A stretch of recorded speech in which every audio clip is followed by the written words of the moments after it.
So hello everyone, welcome back to my Poonam Besra vlog channel. तो आज हम आपको दिखाएंगे रांची का बिरसा मुंडा पार्क, जिसे हम जेल पार्क से भी जानते हैं। रांची का पहले ये एक जेल हुआ करता था, जिसे अब बिरसा मुंडा जेल पार्क के रूप में बदल दिया गया है। और ये एक बहुत बड़ा पार्क है। करीब 5 से 6 बजे शाम में हमारे आदिवासी स्वतंत्रता सेनानियों की जीवन कथा या जीवनी दिखाई जाती है। प्रोजेक्टर से दीवार में दिखाई जाती है, जो कि बहुत इंटरेस्टिंग होती है। तो चलिए हम आपको दिखाते हैं हमारे आदिवासी स्वतंत्रता सेनानियों की जीवन कथा।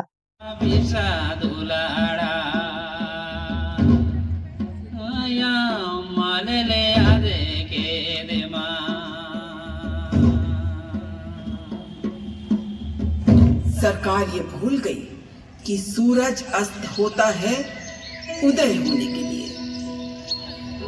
बिरसा के विद्रोह का प्रभाव बहुत से बदलाव लाया।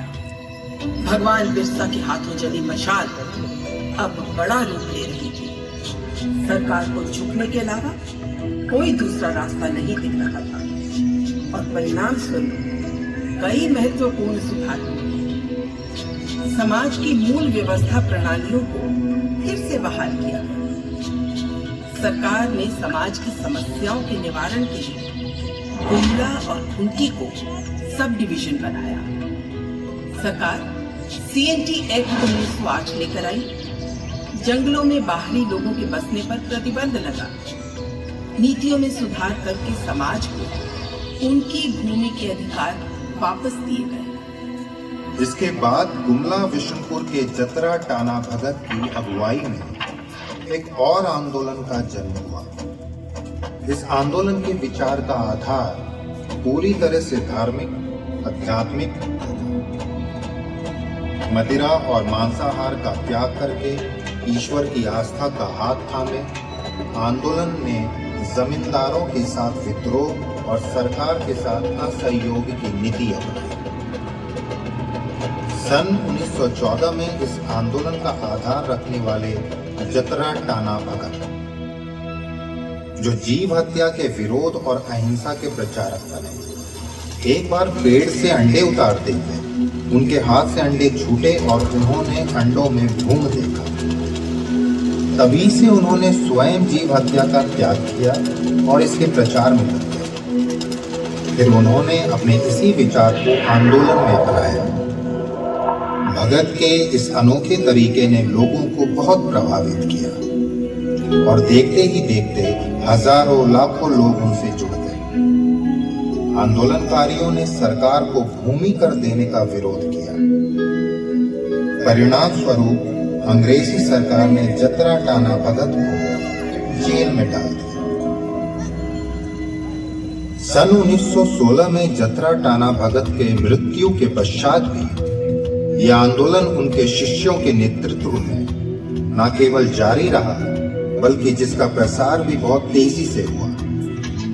सन 1920 में टाना भगत आंदोलन का महात्मा गांधी और भारतीय राष्ट्रीय कांग्रेस के आंदोलन के साथ जुड़ाव हो गया। राष्ट्रीय धारा में शामिल होकर भारतीय स्वतंत्रता की लड़ाई में टाना भक्तों ने बड़ी भागीदारी निभाई और आखिरकार आंदोलन अपने तय किए परिणाम तक पहुंचा। अंग्रेजों को मुंह की खानी पड़ी और सन 1947 में उन्हें भारत छोड़कर जाना पड़ा।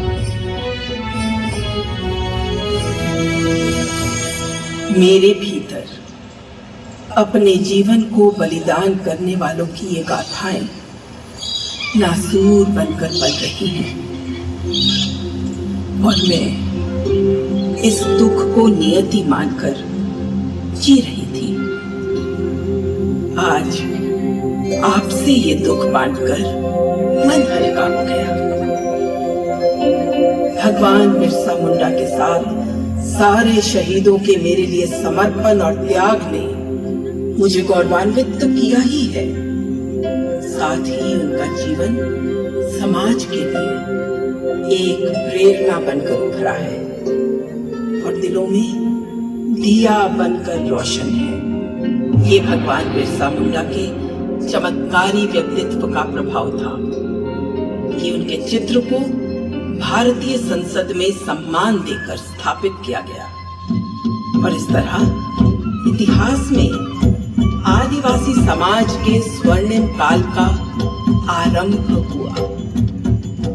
सोनाले गांधी सुमता